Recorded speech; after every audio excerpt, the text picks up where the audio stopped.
All right, everybody, welcome back to the Rock and Roll Rebel Show. I'm your man, Triple R, and we are live. We are 100% live. We're going to talk about the train wreck derailment in East Palestine, Ohio. What is going on out there, folks? The train derailed, I remember, back on February 4th. It made a bunch of news, all over the news, and then all of a sudden it went radio silent. Who knows why it went radio silent? I think I know why it went radio silent, because it is probably one of the biggest disasters ever that happened in the United States, and nobody's paying attention until recently. I think Twitter brought it alive. The hashtags are out there. So let's sum it up real quick. We got a little video from the New York Times. I don't like the New York Times, so you're going to see a little bit of bias stuff into it, but let's add this screen up if we can. This is their summary from February 4th. So this is when it first came out. So of course they're going to slant and shade stuff in certain directions. So let's watch this video together. Let's get the big picture in case people do not know what's going on. And let's watch this together. A train carrying toxic chemicals derailed and caught fire in East Palestine, Ohio on February 3rd, creating an environmental disaster with consequences for both residents and wildlife. Here's what to know.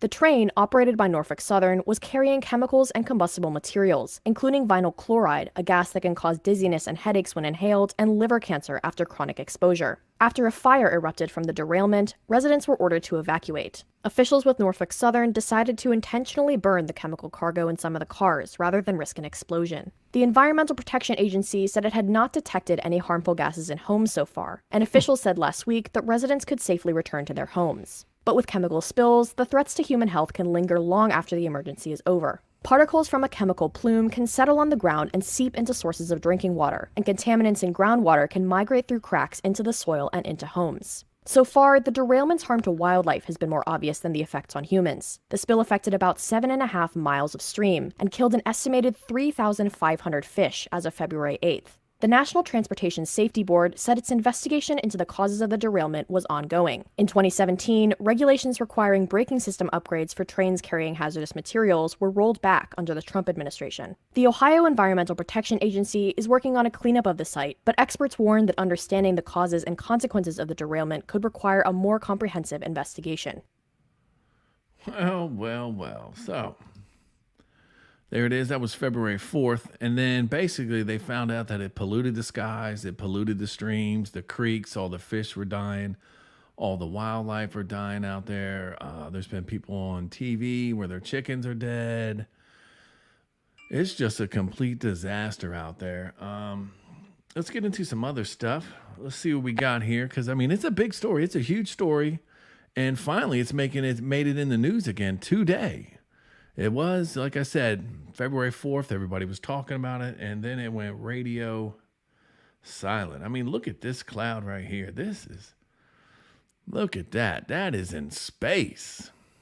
Somebody shot that from their airplane. They were on their airplane. Look at that cloud. That is black smoke. Black smoke is the worst smoke because that's just toxins and all types of stuff. And, so what are they doing about it? Pete Buttigieg is missing. He's talking about there's too many white guys in construction hats in certain neighborhoods. I mean, this guy, where's FEMA? Nobody's there. They're trying to say it's good. I got a couple videos. Let me show you what the clouds are like there. I mean, they got these wicked clouds out there. It's my profile right here. I mean, look at these. Look at these clouds. Hold on. Let's play this real quick. Let's pause this for y'all. Let's restart it. There might be some offensive language in here, so bear with me. These aren't storm clouds. This is the fucking shit that they burn off. The fucking shit they burn off in East Palestine. This is not fucking storm clouds. Look at it. This is over Darlington. Darlington, is that Pennsylvania? Because Ohio is real close.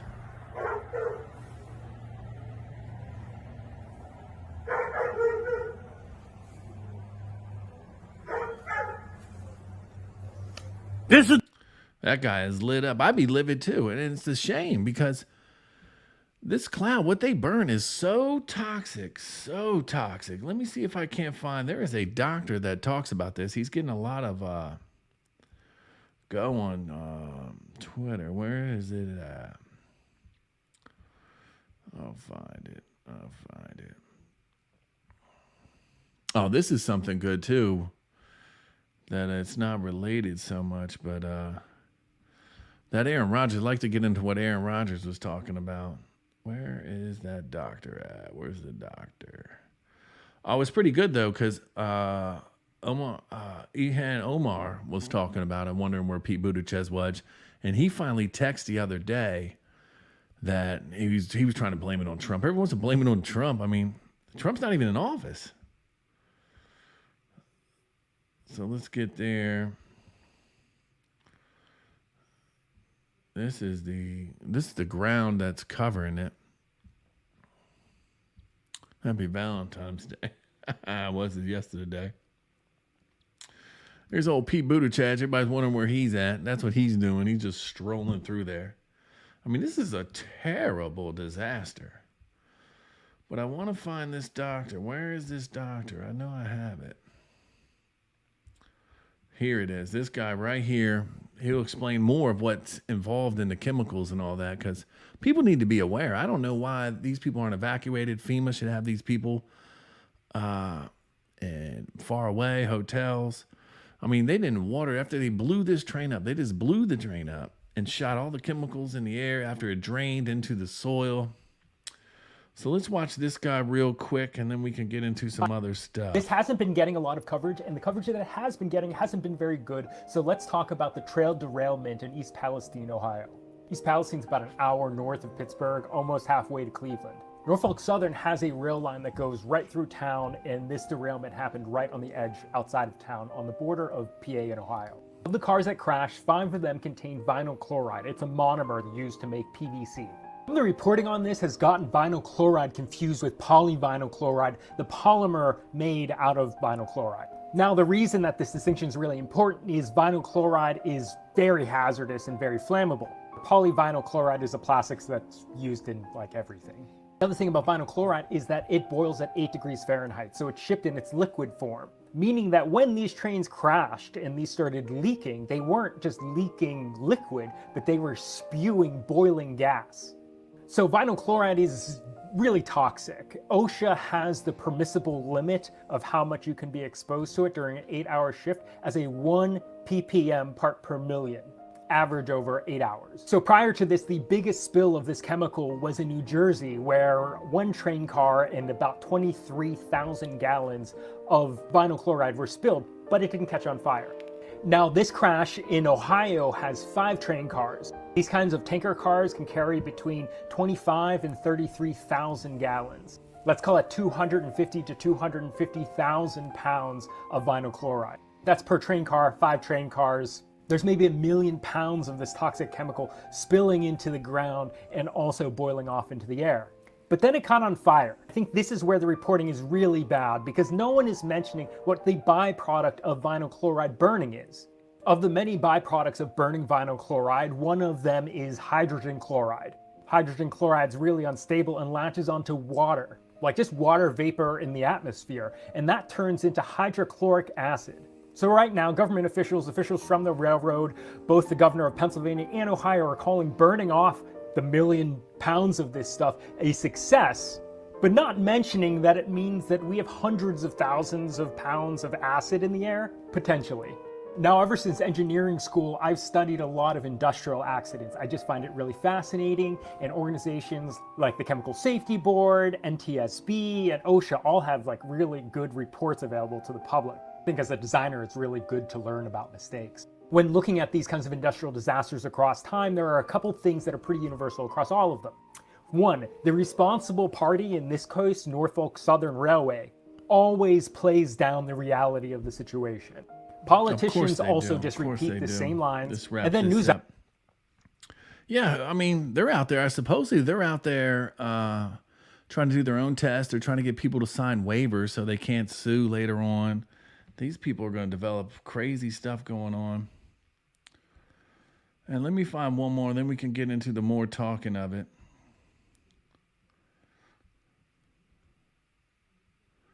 But I mean, it's a complete disaster out there. And I can't believe it was radio silent for 11 days. It happened on the 4th. Today's the 15th. And it was just complete silence. It's a cover up. I don't know why they want to cover it up. Heart attack deaths have become more common across all age. Yeah, of course it is. Vaccine, everything's going crazy right now. I don't think they know what to do technically, because everything seems to be crumbling for Biden and his regime. And I guess the elections have consequences. Where is it? Right here.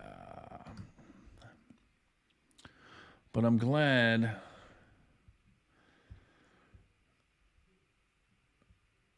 that it's finally coming out. I mean, because today New York Times put out an article, and I guess that's why they sort of run this show. I mean, if they put something out, then people will start paying attention to it, because it was radio silent. Everybody was talking about it. Twitter was talking about it, like I said, and then it went completely quiet. But hopefully the citizens there can do something.